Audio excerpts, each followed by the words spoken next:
Hi hello guys, good morning guys. तो हो चुकी है एक नए दिन की शुरुआत और यहाँ पर मैंने गुनू का लंच भी तैयार कर लिया था स्कूल के लिए और जा रही थी स्कूल। और गाइस आजकल धूप इतनी तेज़ आ रही कि उड़ते उड़ते ही धूप आ जाती है।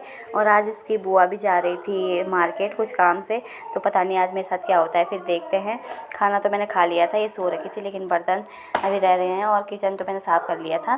तो बर्तन बाद में धोते हैं, पहले छोटी बेटी को सुलाते हैं क्योंकि वो फिर रहती नहीं है अकेले अकेले, उसको आदत पड़ गई है।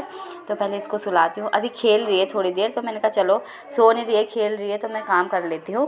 तो उसके बाद मैंने इधर पानी लगा लिया था अपने लिए गर्म करने के लिए और यहाँ पे बर्तन मैंने फटाक से धो दिए थे। और उसके बाद देखती हूँ उसको क्या कर रही है। देखो गाइस, ये तो पलटने में बस पलट जाती है, फिर इधर नहीं हो पाती है। उसके बाद थोड़ी देर के लिए वो सो गई थी, तो मैं नहाई धोई और उसके बाद मैंने कपड़े उपड़े भी धो लिए थे, क्योंकि जब बच्चे सो जाते हैं तभी काम फटाक फटाक से करने होते हैं, सूट सपाट से क्योंकि जिनका छोटा बच्चा होगा उनको पता होगा कि जब वो सो जाता होगा तो तभी पूरे काम होते हैं। और कई लोग ऐसे हैं जो अकेले भी हैं मेरी तरह। और कब ननद का तो ये है कि अब तो उसने जाना ही है कभी ना कभी, तो वो तो ये है कि अभी हेल्प के लिए आई थी इधर और कंप्यूटर वगैरह भी कर रही है वैसे वो। और उसके बाद मैं आई नीचे, फिर ये उठ चुकी थी, फिर मैंने इसको नहलाया। ये देखो यहीं पे रखे हुए हैं, गाँव में ऐसे ही नहलाते हैं हम परात में, तभी इसको ऐसे नहलाते हैं, बाथरूम में नहीं नहलाते हैं। तो उसके बाद यहाँ पे मैं इसको सुलाने के ट्राई कर रही थी कि ये सो जाए सो जाए। फिर मैंने कहा मैं अपनी बड़ी लड़की को लेने भी जाना था मैंने स्कूल, लेकिन इसकी मजाल है जो ये सोई होगी, ये सोई ही नहीं। उसके बाद मैं उसको ऐसे ही छोड़ के चले गई थी स्कूल, वो खेल रही थी, तो मैंने कहा तब तक मैं आ जाऊँगी क्योंकि पास ही है स्कूल, तो 10 मिनट में आ जाते हैं। तो मैं फटाक से गई गुन्नू के स्कूल उसको लेने और मैंने कहा गुन्नू को चल भाई आज तो भाग भाग के जाना है घर क्योंकि कुछ पता नहीं है बच्चों का, फिर ज़्यादा रो जाए तो वो भी अच्छा नहीं है।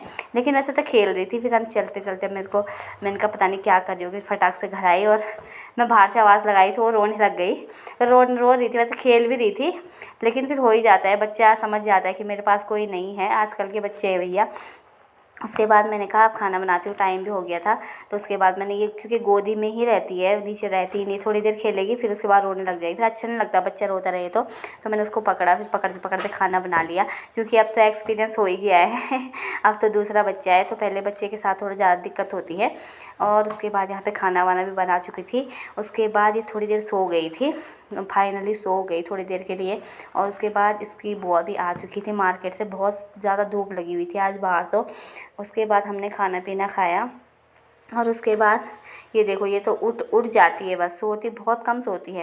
उसके बाद यहाँ पे ये अपनी फ्रेंड के लिए पिछौड़ी ला रखी थी, उसकी शादी है तो ये उसकी शादी में अब गाँव भी जाने वाली है, तब भी मेरे को अकेला रहना ही है। उसके बाद दिन में मेरा कुछ पार्सल आया था तो हम उसको लेने चले गए थे। उसके बाद शाम को गए हम थोड़ी देर छत में, थोड़ी देर घूमते हैं छत में, इसको बहुत मज़ा आता है छत में क्योंकि कुछ अलग अलग नज़ारे देखने को मिलते हैं ना उसको, तो उसको अच्छा लगता है, मतलब अंदर से थोड़ा बाहर बच्चों को भी होता है कि कुछ बाहर अलग दिख रहा है तो अच्छा लगता है उनको भी।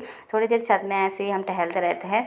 और इसकी बुआ भी आ चुकी थी उसके बाद ट्यूशन से। उसके बाद रात को खाना पीना खाया और मज़े से सोते हैं अब। Thank you so much guys, आप लोग हमारा ब्लॉग देखते हैं, हमें प्यार दीजिए। Thank you so much, good night.